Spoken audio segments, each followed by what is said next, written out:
Oye mundo, el Señor nuestro Dios, el Señor uno es. Vamos a comenzar el estudio de hoy a través del Génesis. Tomaremos el capítulo 1, los versos 1, 2, 3 y 4. Si usted ha escuchado acerca de este tema en muchas ocasiones, esta vez lo va a entender a través de los nazarenos apostólicos. Una visión muy distinta. No significa que nosotros traemos un nuevo evangelio. No, nosotros nos estamos basando solamente en la explicación que los apóstoles nos dejaron como legado a través de sus escritos. Los apóstoles escribieron y escribieron en un lenguaje. Ese lenguaje lo vamos a ir descubriendo paso a paso y vamos a ir entendiendo muchas cosas de las cuales escribió Moisés y se va a sorprender. Moisés no escribió en un lenguaje literal. Escribió de una forma que entendieron solamente aquellos que estaban conectados con Dios, los profetas. Y posteriormente, nuestro gran Señor Jesucristo, nuestro gran Señor, al cual usted adora, al cual usted conoce, ¿cierto?, a través de los tiempos. Ya 2000 años de predicación. Pero en algún minuto se fue perdiendo ese lenguaje, hermano Luis, hermano Nicolás. Se fue perdiendo ese lenguaje. ¿Había un propósito? Aquí lo vamos a descubrir. Génesis capítulo 1. Me gustaría que uno de ustedes dos tomara cualquier versión. Acá todas las versiones nos sirven. Son válidas. Todas las versiones son válidas. Todas las versiones nos van a dar a entender lo mismo. Lo que pasa es que está todo traducido de acuerdo también a la mente del traductor. El traductor también aquí, aunque muchos traductores tratan de mantenerse dentro de un parámetro, dentro de una constante de traducciones, hay muchos que también que tratan de inducir a algo. Eso no lo desconocemos. Pero es bueno por eso mismo tomar varias versiones. ¿Qué versión tiene usted, hermano? Jerusalén. La Jerusalén. Es una Biblia católica, pero tiene bueno, al ver acá un término, coincide con lo que nuestro hermano Fernando una vez nos dijo, que hay una versión que dice que Dios sobrevolaba las aguas. Y acá dice aleteaba. Bueno, ya, perfecto. Les vamos a veamos esa versión. Bueno. Dice: en el principio creó Dios los cielos y la tierra era caos y confusión y oscuridad por encima del abismo, y un viento de Dios aleteaba por encima de las aguas. Mire qué curioso, dice un viento de Dios. Sí. Todas las versiones normalmente dicen y el Espíritu de Dios se movía sobre las aguas. ¿Qué es lo que diría una persona que está instruida de acuerdo al concepto de un Dios trino? ¿Qué nos diría? La tercera persona andaba... Ahí tenemos a la tercera persona en la Trinidad que estaba sobre las aguas. Lo acomodaría. Pero acá claramente nosotros podemos entender varios conceptos. Y uno de ellos, primeramente, de que hay un principio. Pero ese principio que, ¿cierto? Génesis es principio, Berechit en hebreo, ¿qué es lo que nos está diciendo? ¿Nos está hablando del Creador también? ¿Lo podríamos incorporar dentro de ese principio creador? Yo creo que Dios no tiene tenga un principio ni fin. ¿Qué es lo que dice la Escritura? Que Dios no tiene principio y fin. El que es y el que era. El yo soy. Él permanentemente da a entender inmediatamente eso, es que no tiene principio. O sea, por lo tanto, se debería descartar de acá porque este personaje, llamémoslo así, el eterno, ¿cierto?, es el que actúa. Es el que crea el Génesis. Él es el que está desarrollando Inicia. un plan, pero parte aquí. Claro, está iniciando Su plan parte acá. una acción. En el principio. Y el principio de su plan parte con la creación de En la tierra. los cielos Y la tierra. y la tierra. ¿Cómo dice? ¿Cómo dice la versión suya, hermano Nicolás? Dice: en el principio crió Dios los cielos y la tierra estaba desordenada y vacía. Y vacía. ¿Qué es esta ahí nomás? Miren, de aquí ya podemos extraer, como dicen los judíos, de un pasuk, un verso, ¿cierto? Podemos extraer un montón de ideas. Pero lo que nosotros tenemos que tratar de buscar, y se lo digo también a usted que está viendo este video, tenemos que tratar de buscar una explicación acorde a lo que nosotros somos. Porque esta creación fue hecha para que lo aprovechasen los seres humanos. Ese es el plan de Dios. Entonces tenemos que buscar un contexto que se adecue a nuestra naturaleza. Humana, totalmente. Totalmente humana. Dios, si hizo cielos y hizo tierra, y dice la Escritura que estaba desordenada y vacía, inmediatamente nos indica que no había absolutamente más nada que Agua. tierra y un espacio. Ay. El agua todavía no estaba, Mm. porque dice que en el principio creó Dios Cielo y los tierra. cielos y la tierra.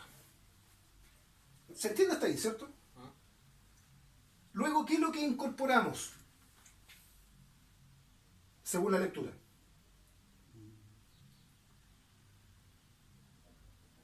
Las tinieblas. Y las tinieblas estaban sobre la faz de las aguas, del abismo. Mire, lo que dice la versión 1909, que es la que ocupamos nosotros. Mm. ¿Por qué la ocupamos nosotros? Porque tiene un aspecto muy natural. Si bien está en un lenguaje un poquitito atrasado en cuanto al lenguaje nuestro de ahora, ¿cierto? Hay palabras un poquitito antiguas, por decirlo así. Se adapta bastante a lo que el texto en sí esconde. Es muy Asertiva. favorable en varios aspectos. Mire, en el principio crió Dios los cielos y la tierra. Y la tierra estaba desordenada, vacía. Y las tinieblas estaban sobre la haz del abismo. ¿Qué es lo que es el abismo, hermano Luis? El abismo para mí son las aguas. Y muchos piensan que el abismo es un vacío. Mm.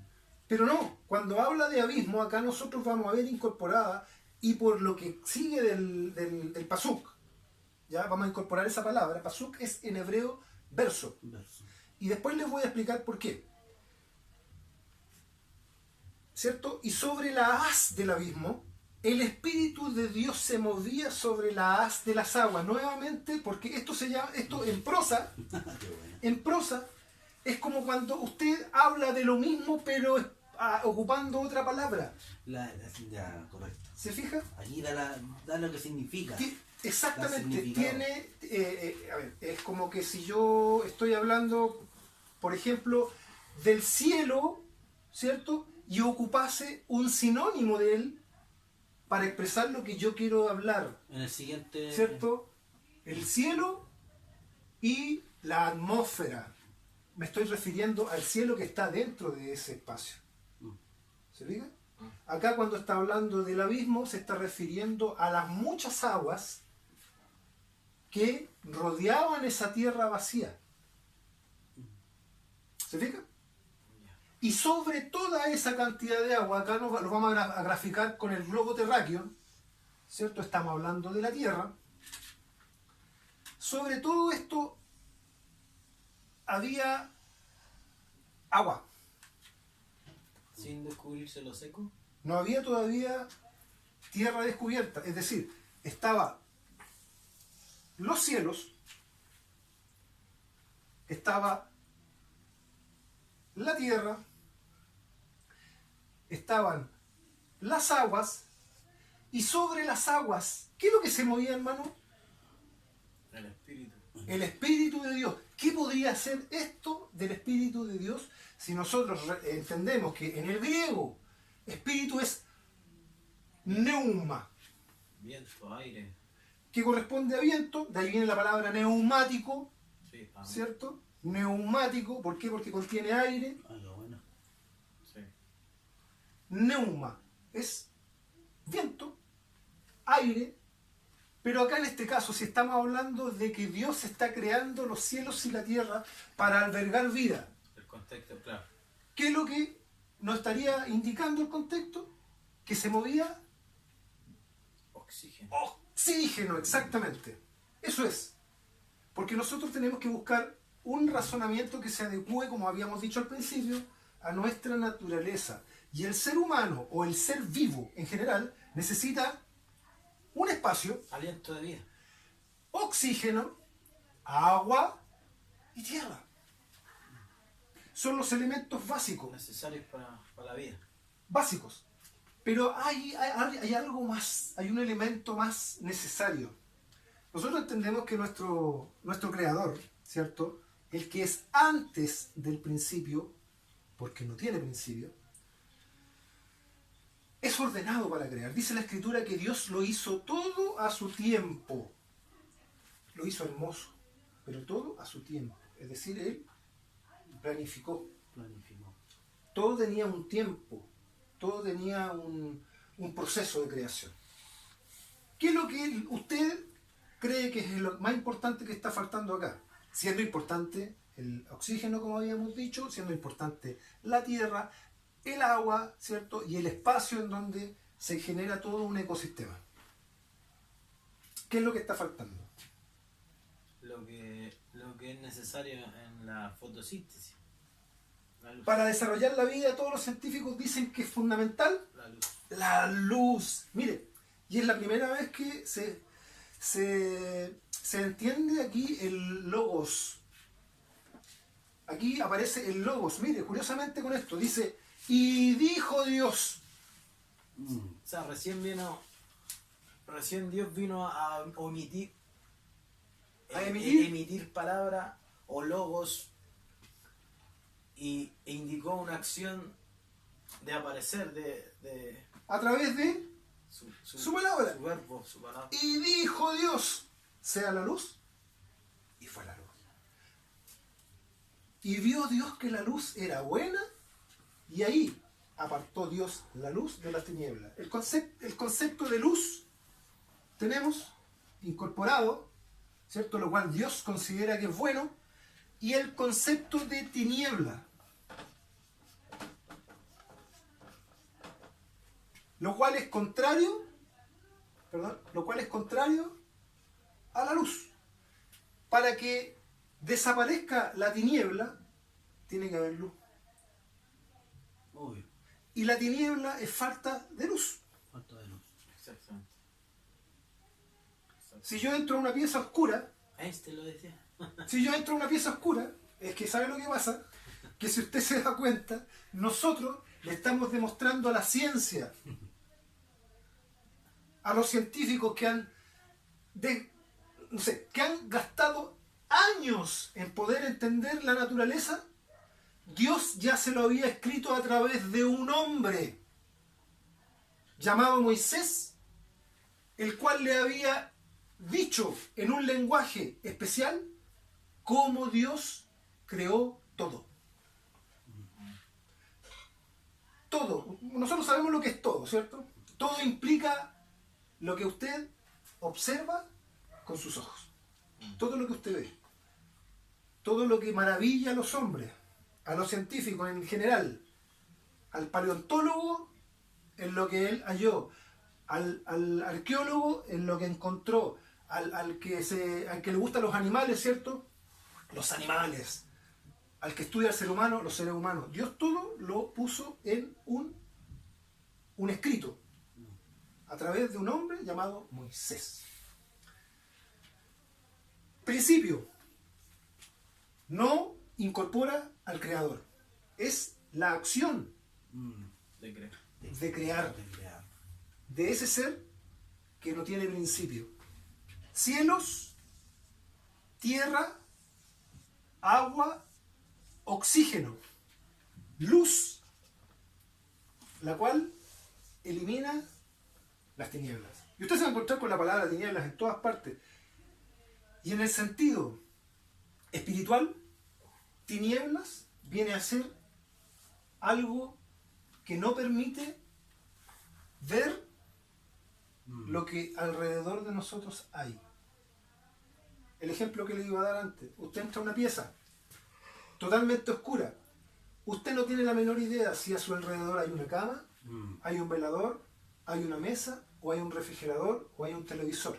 Usted para eso, ¿qué es lo que necesita? Luz. Así también, sepa usted que para poder escudriñar todo lo que escribió Moisés y los profetas, usted necesita una luz verdadera que alumbra a todo hombre, para que le dé entendimiento para poder saber todo lo que Dios habló a través de ellos y conocer la verdad. Dice la Escritura que el mismo Señor dice que la verdad les da libertad. Los hará libres. Y la verdad se consigue solamente a través de un individuo, el cual era la luz. Acá está hablando de individuo. Pero primeramente nosotros vemos de que lo que Dios entendió, ¿cierto? Porque Dios también tiene su intelecto, su pensamiento.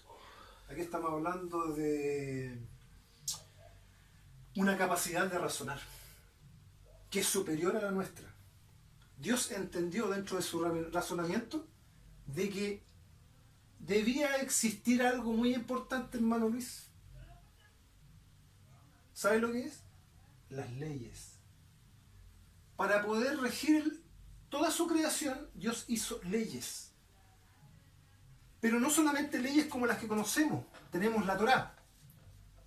Esa es la ley en general que Dios estimó como sabia para que pueda gobernarse el ser humano. Primeramente, un solo Dios. Reconocer que hay un puro creador de todo esto.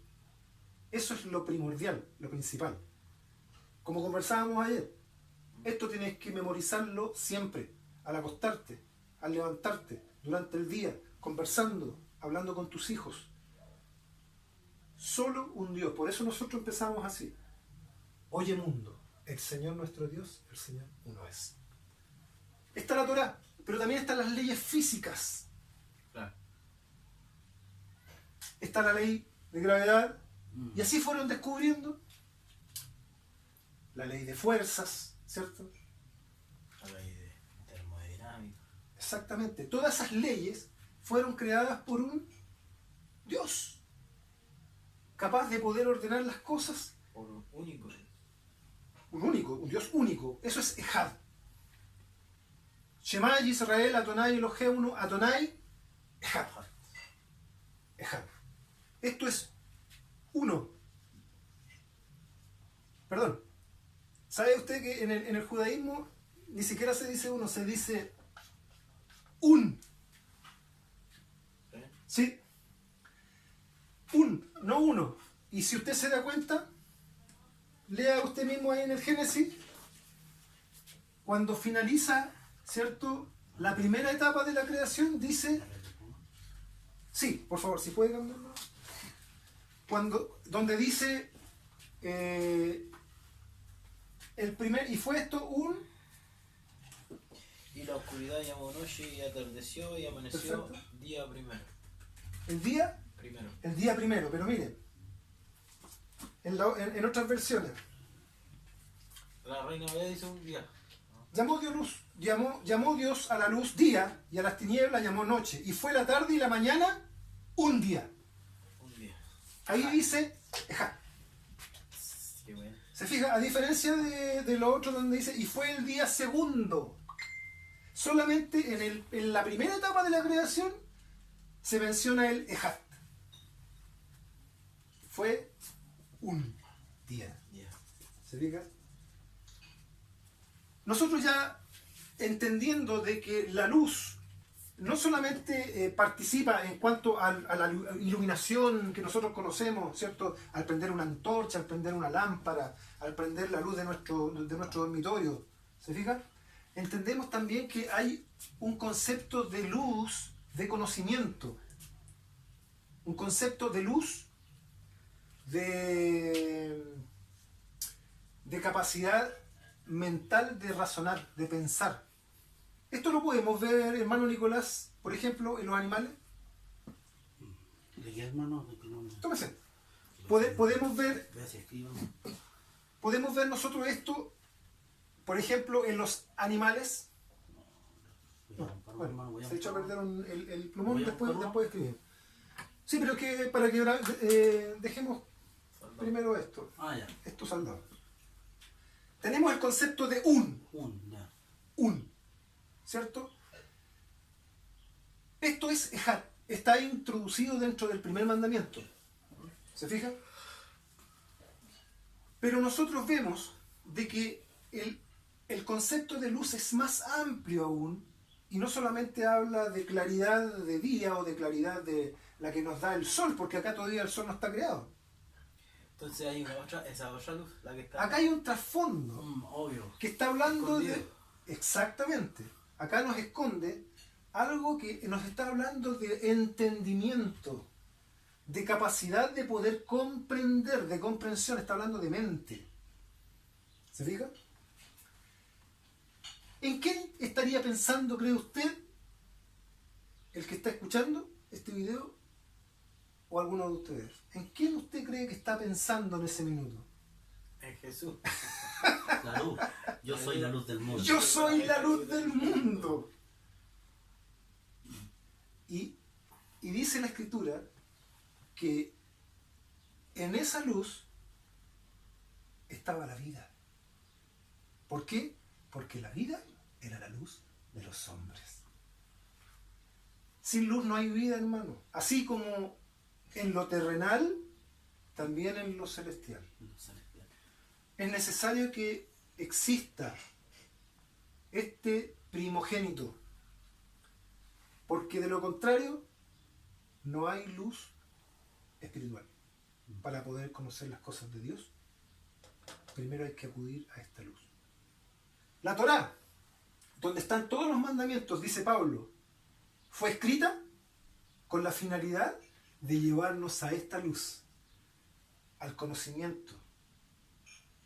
Y ahí está implícito el Mesías, el Hijo de Dios. Por eso que nosotros podemos entender ahora a través de los apóstoles de que Dios pensó primeramente en uno. Pensó primero en su Hijo, porque a través de su Hijo venía toda esa generación, venía toda esa descendencia. Podríamos decir que el Hijo es preexistente.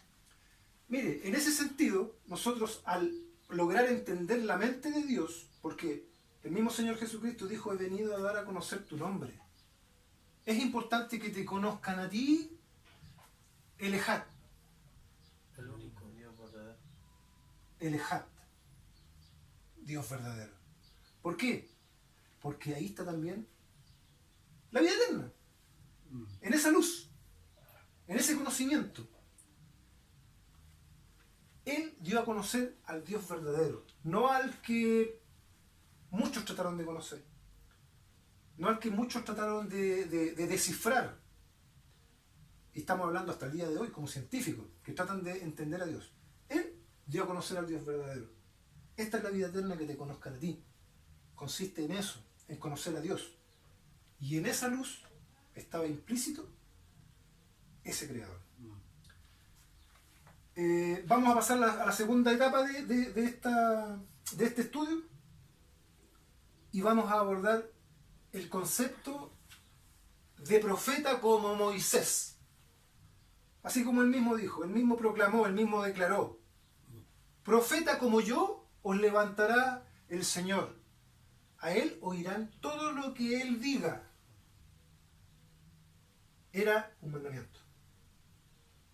Y no de hombre, sino de Dios.